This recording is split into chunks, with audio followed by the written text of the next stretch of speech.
I was scrolling through Twitter this morning and I came across this tweet from Rick Glazer. And I'll paraphrase it here, put the tweet up on the screen so that everybody can read it, but I'll paraphrase it here.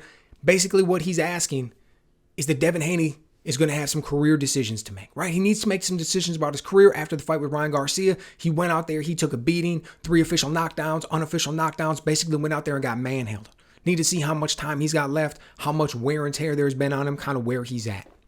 Now look, we all saw that fight happen. We all saw those shots that Ryan Garcia landed. We all saw the way that Devin Haney looked in the ring. No doubt about it, the man took some punishment that night, 100%. He's young. What is he, 25, 26 years old, I believe, something like that. Young fighter still, as far as his birth certificate is concerned. But it raises the question, and it's one that we've always had to ask ourselves is, how much is too much? How much of a beating is too much of a beating, not only for an individual fight, but over the course of an entire career? And it's something every fighter and everybody who's with a fighter, as far as a trainer, a manager, people who love the fighter in our close room, it's something that we all need to answer, something we all need to ask, something we need to pay attention to, because that's the type of a sport it is, right? That's the type of activity that these men are engaging in.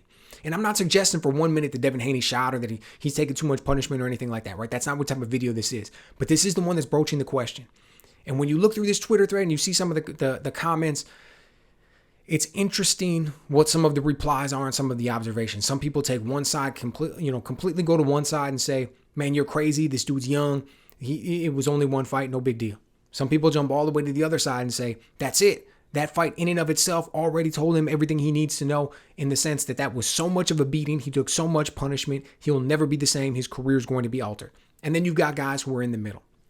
And somebody asks, Rick, what would you do? What would you advise if you were close to him? And what he says, and this is an interesting comment, but what Rick Glazer says is, I would bring in a young, hot prospect with hand speed.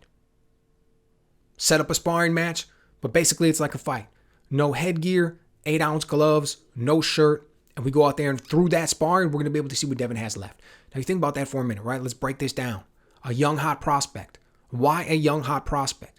It's because you want a guy who's got skill. You want a guy who's talented, but you don't want a guy who's got the skills and the savvy of a veteran. Hand speed. Why do you want a guy who's got hand speed? Because you want to see the reactions and the reflexes that Devin Haney has left, right? That's the big thing when you start to talk about a shot fighter. A fighter who's taken too much punishment. A fighter whose nervous system has been abused to the point where they can no longer react. You think about reactions. You're taking in images through your eyes, goes to your brain, and then it sends out signals of what you're going to do, whether you're going to move your head, you're going to punch, you're going to block, you're going to react, whatever it may be, right? And I get that that's the bro science version of how it all goes down, but this is all in milliseconds or whatever it may be, and then these are what determine your reflexes and your reaction. What you're talking about a shot fighter, you're talking about somebody who actually can't do that as fast. Like physically, they're damaged to the point where they cannot do it as fast through the trauma that they've taken, the beating that their system's taken, whether it's, I don't know, a car accident or drug abuse, punishment in the ring, whatever the case may be. We're talking about somebody who, no matter how hard they try and how much they train, their system is damaged now. They won't be able to react as much. That's why you want the guy with hand speed. You want to see how your fighter is going to react to hand speed, his reflexes, his reaction time. You want to gauge all that. 8-ounce gloves. You want to see how he's going to take a punch. You don't want any kind of protection in there with the headgear or with the big gloves or whatever. We want to see how he's going to react to continuing to get punched. That can be much as physical as mental, right? Guys remember what it was like getting lit up. You go out there and you take an undefeated fighter, they don't believe they can lose. They don't believe it. I've never lost before. I've been in trouble in the ring. You know Devin Haney had been in trouble in the ring plenty of times. It just happens over the course of a fight. But he always withstood it, right? He got caught by Jorge Linares.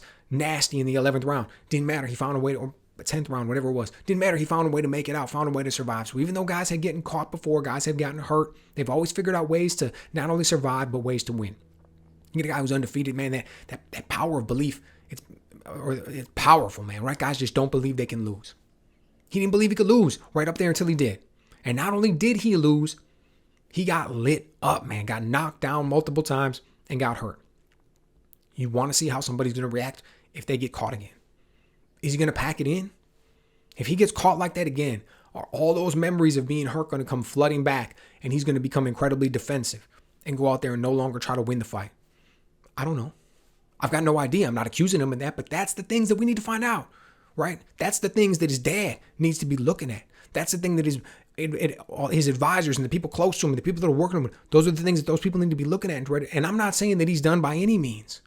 Probably not. I think it's highly unlikely that he's done. But I do think it's very likely that he's at a critical point in his career in the way in which he handles it. Not only in the fight that he takes next, but the way that things are being handled behind the scenes. The sparring that's set up, the conversations that are being had, the strength and conditioning work that's going on, the decisions that are being made as far as how quick do you jump back into training and everything else. I think it's all critical. I think it's all very important when you're talking about the career of a fighter, the longevity of a fighter, the way that a fighter is going to be set up mentally going into his next fight, just all of those things. And I think that when you look back historically, man, we've got an entire roadmap for ways in which both to handle it correctly and incorrectly. We've seen guys fail. We've seen guys succeed. We've seen the whole gambit, man, the whole spectrum of things that can happen. Devin Haney is an incredibly talented fighter. I've loved watching this dude fight for a long time. He went out there and he lost a fight. Big deal, man. One of my favorite fighters of all time is Juan Manuel Marquez. Dude lost too. All kinds of fighters lost. I mean, we're not holding people up on pedestals if they cherry pick their career and they end up with a 0 in the loss column. That's not the way it is. First of all, that's not what's ever going to determine my personal favorite fighters, and I don't think it's what's going to determine when we're talking about the greatest of all time. So who cares that he got that loss, right? What's important is going to be how he handles it at this point. Does he have the best yet to come for his career and his potential and everything that's left, or have we seen the best of Devin Haney?